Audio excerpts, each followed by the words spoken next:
Merci. Pour le groupe Liberté et Territoire, Monsieur Philippe Vigier. Oui, merci, Monsieur le Président. Merci, Madame la Ministre. Je voudrais, sur ma première question, revenir un peu sur ce qu'a dit Éric Woerth et prolonger sa question. Avez-vous le sentiment que le pic du recours au chômage partiel, nous l'avons atteint, ou va-t-il être plus élevé dans quelques jours, et avec des conséquences naturellement financières que cela entraîne? Et par rapport au chômage partiel, il y a fait référence, mais je voudrais le faire également à mon tour. Est-ce que les délais de versement sont respectés, en tout cas améliorés? J'ai pu constater sur le terrain, par rapport donc, à des entreprises qui avaient sollicité ce chômage partiel en mars, toujours pas de versement. Deuxième question, c'est sur la filière de restauration, hôtellerie, tourisme. À la question du président Ciotti, vous n'avez pas confirmé la date du 15 juin. Moi, ce que je voudrais savoir, est-ce que oui ou non, vous êtes favorable à cette idée qui montre que le déconfinement puisse être territorial, puisqu'on sait que l'impact de la maladie n'est pas le même partout, et il serait, me semble-t-il, assez pertinent de faire en sorte qu'on puisse, en fonction des secteurs touchés géographiquement, permettre à ces activités d'hôtellerie, de restauration, de tourisme qui sont les plus impactées de toutes, moins 90%, de repartir. Et avec un deuxième élément pour eux, sur la clarification qu'il faut sur les règles sanitaires. Demain, comment donner de l'espoir à un restaurant qui avait 20 couverts? S'il doit respecter les normes dont on parle maintenant, il n'y aura plus que 10 couverts, le point d'équilibre ne sera jamais atteint. Avons-nous avancé sur ces questions-là, Madame la Ministre? Et enfin, dernière question, sur la responsabilité des employeurs. On sait que, vous le savez très bien, Madame la Ministre, que les partenaires sociaux vous le disent fréquemment, que les chefs d'entreprise sont inquiets parce qu'ils veulent absolument être protégés par rapport à des recours qui pourraient intervenir à un moment ou à un autre, d'autant plus que les jurisprudences ne sont pas stables, d'autant plus que la directive de 1989 européenne à laquelle on aurait pu faire référence et que le gouvernement pouvait utiliser n'a pas été choisie. Donc se pose naturellement le problème de la reconnaissance de la maladie professionnelle de Covid-19. Donc sur ces questions de responsabilité des employeurs, nous en sommes où? Et votre avis sur cette reconnaissance de maladie professionnelle? Je vous remercie. Madame la Ministre. Merci. Alors, en réponse à la présidente Marielle de Sarnez, d'abord, moi, ma vision des choses, c'est que, et on a pris les textes qu'il faut pour le permettre, c'est que le chômage partiel doit pouvoir continuer, mais de façon décroissante en fonction de la reprise de l'activité. Le pire, ça serait si d'un coup, on disait aux entreprises, ben voilà, c'est terminé, c'est la reprise, vous ne pouvez plus recourir au chômage partiel. Car à ce moment-là, les vagues de licenciements qu'on a évitées, elles risqueraient d'arriver, l'entreprise ayant du mal à retrouver tout de suite une activité complète. Et donc, ce que nous avons prévu, c'est que ça puisse être des vases communicants ou un système en biseau. Si je donne un exemple, une entreprise qui a 50 salariés et qui va reprendre son activité, mais au début n'appellera que 10 salariés, puisqu'elle a de l'activité que pour 10, eh bien, pourra réactiver le contrat de travail pour 10, les payer normalement, ils travailleront normalement, et pour les 40 autres, rester en chômage partiel. Et puis, peut-être que la semaine d'après, ça sera 10 autres, et donc on pourra faire ça de façon progressive pour accompagner la reprise. Ce matin aussi, dans les ordonnances que nous avons pris une ordonnance qui permettra d'utiliser l'activité partielle à titre individuel. Ça veut dire quoi? Ça veut dire que pour une entreprise qui reprend son activité, quelquefois on a besoin de quelques salariés par service, mais pas de service entier. Donc ça sera possible pendant quelques semaines de le faire pour que l'activité soit reprise, évidemment avec un accord du CSE sur le sujet, mais ça va permettre d'être le plus souple, le plus pragmatique possible, et on veut vraiment accompagner cette reprise de l'activité en sécurisant en même temps les salariés et les employeurs. En ce qui concerne le programme SURE que nous avons soutenu au niveau européen, on ne sait pas encore exactement sur les différents sujets, sur comment la France va bénéficier des différents sujets. J'en parlais hier avec le commissaire à l'emploi, Nicolas Schmit. Mais évidemment, ce sujet fait partie du paquet global de la gestion de crise. Et tous les États, en théorie, peuvent y avoir accès. Il y aura probablement une limite sur les décisions d'octroi des prêts. Mais ça, c'est des discussions de paramètres qui sont en cours de finalisation au niveau européen. C'est vrai que cet instrument de solidarité aura encore plus d'effet, je dirais, sur les États qui ont des difficultés à se financer sur les marchés, comme l'Italie, et pour lesquels c'est assez vital. Pour la France, on a besoin d'avoir une vision sur l'ensemble des instruments mis à disposition pour voir lesquels sont les plus pertinents par rapport à notre situation, Notre situation étant plus le financement et l'ampleur de l'ensemble des mesures que nous prenons de protection du monde économique et social et du secteur sanitaire. Mais comme toutes les briques ne sont pas encore constituées, vous le savez, ça sera discuté notamment demain lors du sommet européen. Mais la partie difficulté d'accès au marché n'est pas un problème pour la France. Donc ce n'est pas là-dessus que nous voulons activer les instruments européens, mais plutôt sur les autres volets. En tout cas, notre conviction, c'est qu'une vraie solidarité européenne est indispensable pour sortir de la crise via l'émission d'une dette commune. Et c'est essentiel pour l'avenir de la zone euro et nos marges nationales dans la reconstruction. Donc tout ceci va faire partie des discussions demain des chefs d'État et est assez essentiel pour l'avenir et notre capacité à relancer l'activité de tous les pays. En ce qui concerne les questions de la présidente Valérie Rabault sur l'indemnité journalière pour garde d'enfants. Donc effectivement, comme vous l'avez dit, ce sont les salariés qui, à partir du 1er mai, basculent en chômage partiel individuel à ce titre-là. Pour les indépendants, ils gardent le bénéfice des indemnités journalières dans les conditions actuelles. Est-ce que nous maintiendrons le dispositif pour ces parents après le 11 mai? Alors, après le 11 mai, certainement, puisque le 11 mai, tous les enfants ne seront pas à l'école, loin s'en faut. Ce sera une démarche, là aussi, progressive. Je crois qu'il faut dire que toutes les semaines qui viennent vont être des semaines de transition progressive, de reprise de l'activité, pas à pas, et ça ne peut pas être du jour au lendemain. L'arrêt a été brutal, mais la reprise est forcément progressive. Et donc... en ce qui concerne donc ce sujet, on va voir à quel moment, donc dans les premiers temps, ça va être conservé. À quel moment ça n'aura plus d'utilité et plus de sens, nous verrons dans les semaines qui viennent. Là, mais pour l'instant, le 11 mai même, évidemment, ça fonctionnera encore, puisque beaucoup d'enfants ne seront pas à l'école.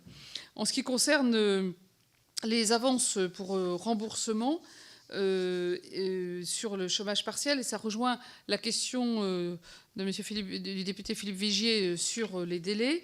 Je voudrais dire que auparavant, effectivement, avant qu'on change le système, c'était très long puisque tout était fait manuellement. Mais il faut savoir aussi qu'avant, on ne remboursait qu'au niveau du SMIC. Donc, un salarié était égal remboursement au niveau du SMIC. C'était très simple. Maintenant, on va jusqu'à 4,5 fois le SMIC. Ce qui veut dire concrètement qu'on a besoin de savoir les salaires horaires et le nombre de salaires qui ont été versés aux salariés. Donc l'entreprise doit dire combien elle a versé de salaire pour qu'on puisse la rembourser. Et donc là, aujourd'hui, réponse à vos deux questions, on n'a que 55% des entreprises qui ont fait une demande pour mars.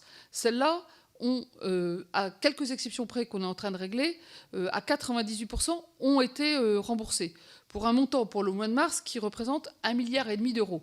Alors 1,5 milliard d'euros, c'est loin, pour rassurer Monsieur le Président Woerth, c'est encore loin des 24 milliards d'euros, tant mieux, mais une grande partie des demandes, une grande partie de l'intensité s'est jouée en avril, donc je pense que les chiffres d'avril n'auront aucune commune mesure avec ceux de mars, j'en suis même persuadée. Donc aujourd'hui, on a, ça répond à la question de Philippe Vigier, on répond à toutes les demandes.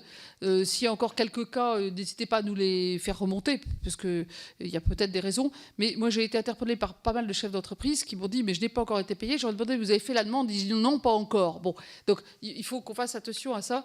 C'est qu'on ne peut pas payer, nous, si on n'a pas la demande explicite avec les salaires qui ont été versés. En revanche, je me suis engagée dès le début à faire beaucoup mieux que ce que les textes prévoient, c'est-à-dire 2 mois pour le remboursement, car comme vous l'avez souligné l'un et l'autre, pour une TPE, une PME, ce n'est absolument pas possible en trésorerie dans la situation actuelle. Et aujourd'hui, tous les paiements, à partir du jour de la demande de paiement, se font sous 7 à 10 jours. Et avec le ministre de l'économie et des finances, nous avons demandé aux banques, si ces 7 ou 10 jours tombent sur la fin de mois, au moment où on fait les payes, de faire les avances. Ils sont sûrs d'être remboursés puisque le chômage partiel arrive 7 ou 10 jours après. Donc là aussi, en principe, les banques nous ont toutes dit qu'elles le feraient. Si vous voyez des dysfonctionnements, n'hésitez pas à nous le dire, ça permet de corriger le tir. Les intérimaires, pour la dernière question de Madame Rabault, Madame la Présidente Rabault. Aujourd'hui, on a prévu dans les textes qu'il pouvait être compris par le chômage partiel. Vous avez vu un exemple qui a un peu défrayé la chronique, qui était Eurodisney, qui dans un premier temps n'avait demandé le chômage partiel que pour ses salariés permanents. Et nous leur avons indiqué que les textes leur permettaient aussi de le demander pour les intérimaires. Et c'est 1300 intérimaires qui ont été pris en charge, qui sont pris en charge aussi dans le chômage partiel. Donc tous les intérimaires qui étaient en activité au moment du confinement, nous encourageons les entreprises à les inclure dans le chômage partiel, même s'ils ne sont plus d'activité. Concrètement, si leur contrat est terminé, on peut continuer à les protéger. Et pour le reste, c'est du côté de, pour les autres, c'est du côté de Pôle emploi, évidemment, que ça se joue. En réponse aux questions de M. Olivier Becht, pour le fonds de solidarité, alors qui est mis en place par le ministère de l'économie et des finances, donc je n'aurai peut-être pas le même degré de précision de réponse, et vous m'en excuserez sur tous les sujets.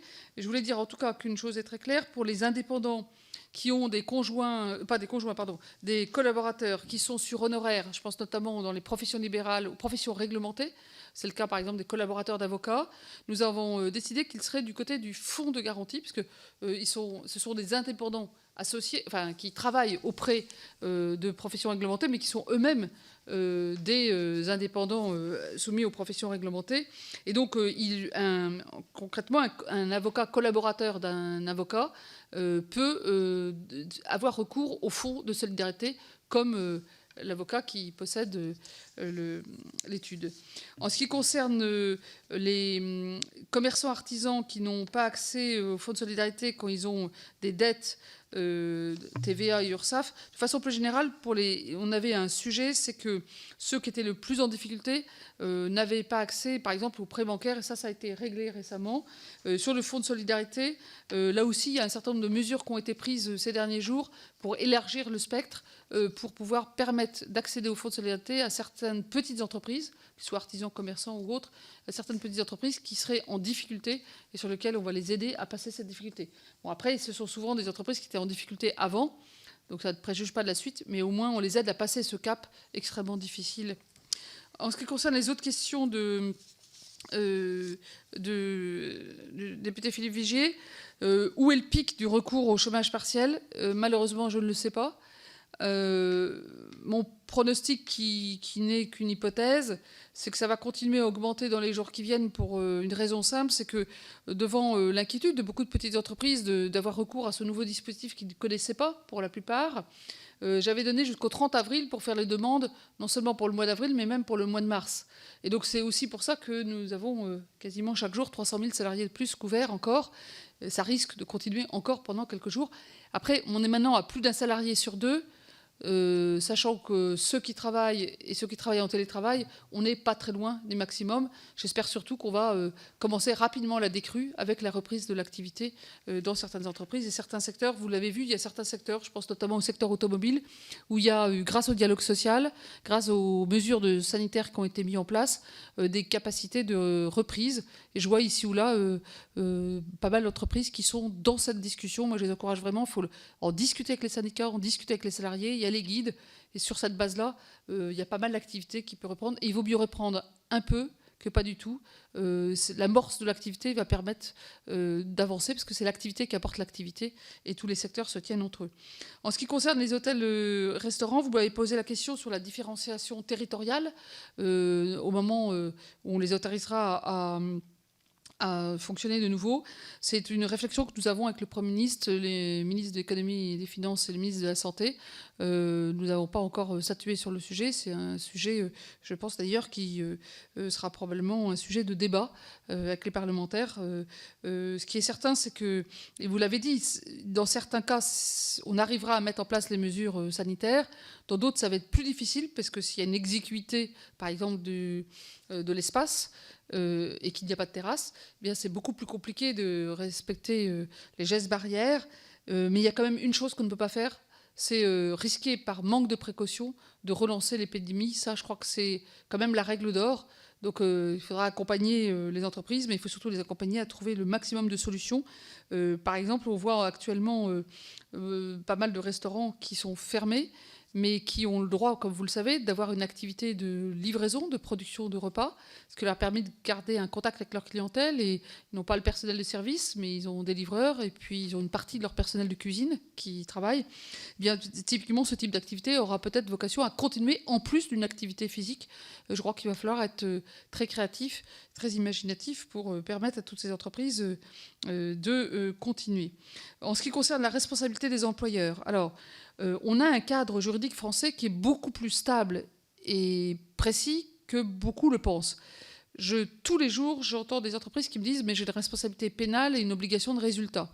Non, le droit français est très clair. La santé et la sécurité des travailleurs, qui est une responsabilité de l'employeur, est une responsabilité de moyens. Elle est exigeante. Je vais prendre un exemple. Avant même le Covid-19, si vous êtes une entreprise de bâtiment et que vos salariés travaillent en hauteur sans garde-corps et sans harnais, vous pouvez avoir une responsabilité pénale parce que vous ne mettez pas les moyens en place. La question aujourd'hui, c'était, mais ça veut dire quoi les moyens par rapport au Covid-19 ? Pour ne pas se retrouver dans un flou juridique qui pourra amener une nouvelle jurisprudence et là qui ne serait pas clair. Et c'est pour ça que ces guides que nous mettons en place, qui sont encore une fois approuvés par le ministère du Travail et le ministère de la Santé, ils sécurisent à la fois le salarié, pour qu'il puisse repartir sereinement, avec moins de peur, je dirais, d'aller au travail, mais aussi l'employeur, parce que nous l'avons dit, nous l'écrirons et nous le confirmerons. Enfin, nous l'avons déjà fait, mais on le confirmera fortement et sous toutes les formes nécessaires. C'est ça qui sera l'indicateur de l'obligation de moyens qu'aura mis en place l'employeur. Merci, Madame la